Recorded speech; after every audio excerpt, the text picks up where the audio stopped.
All right, so got this thing running, but we got a new issue, and it runs well. The governor seems to be sticking a little bit so that it doesn't return it back to idle. So we're kind of working on that, trying to free it up just a little bit. It seems a little sticky coming back to idle. But the temperature light came on, and it started spraying, like almost immediately when it came on, it started spraying coolant. And it was hard to tell when it was running. So I cut it off, and we've got coolant leaking. And so it looks like we're gonna have to tear this thing down. I'll show you where it's leaking. I should be able to just take the radiator cap off and it'll start leaking out again.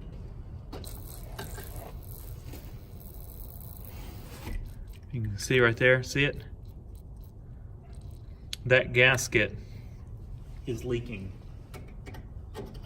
The cap back on, it puts it back on a little bit of a pressure where it doesn't leak. But problem is, that is the front cover seal. And so this engine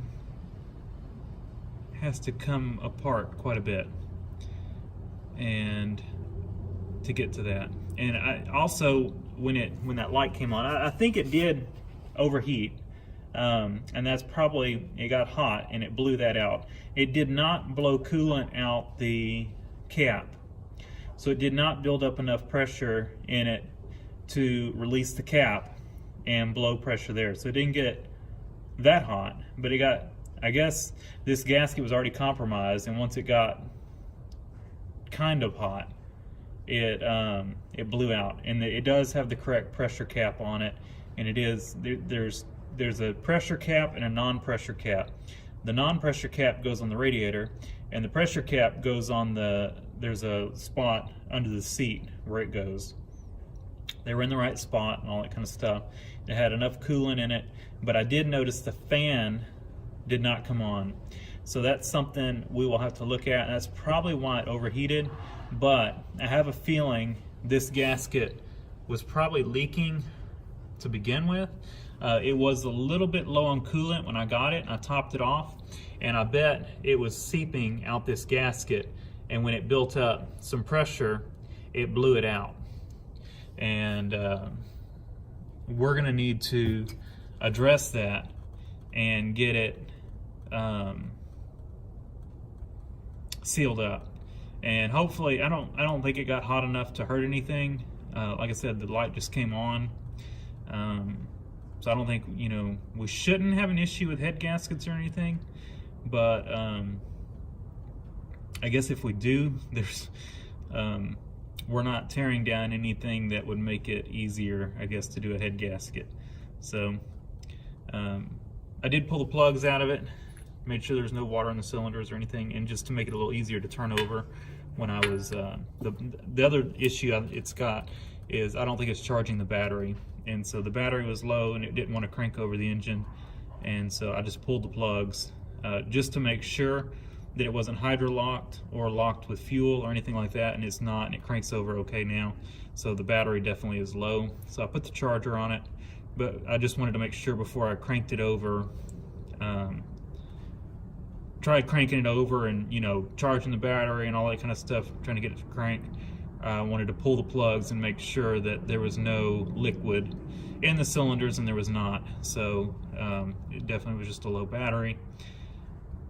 So, I guess you take one step forward and you take 2 steps back.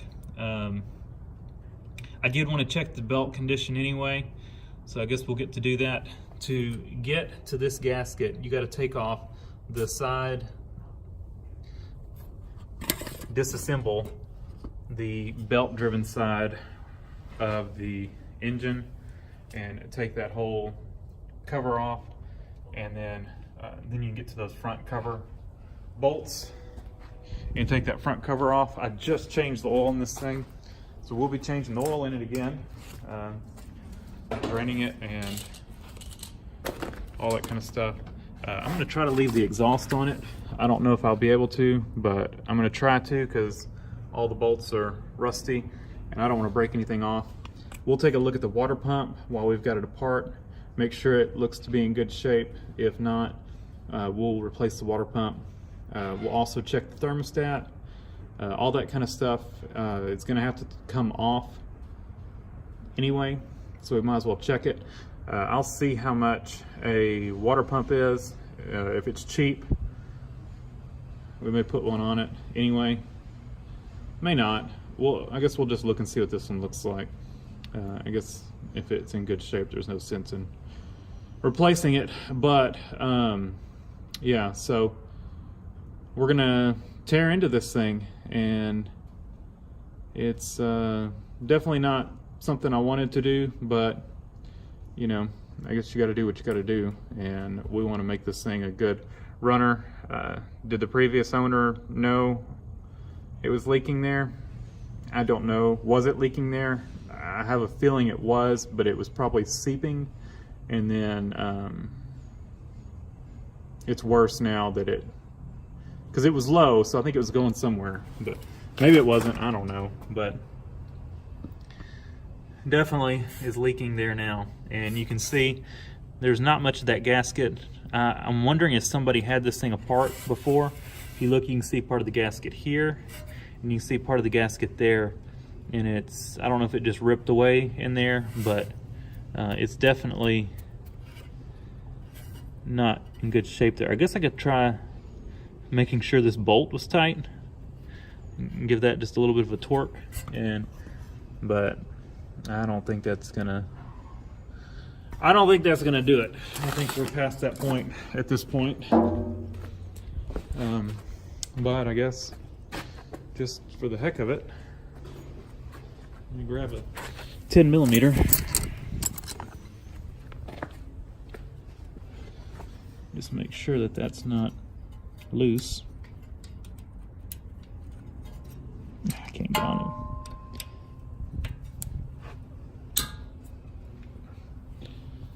It took a little bit of torque, but not much.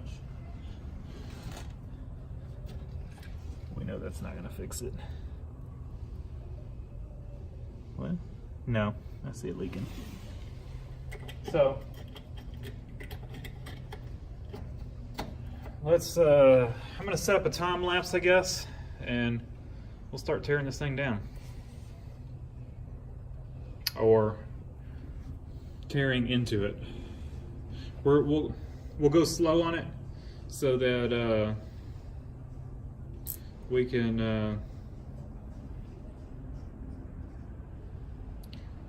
well, maybe not go slow, but we're going to check things out like the belt and stuff like that. As when I had it running, it seemed a little slow to me, but it could be the belt's kind of worn. As they wear, they don't go as far down in the groove and as far up in the groove, so they get slower. So it could be something like that. So let's get busy.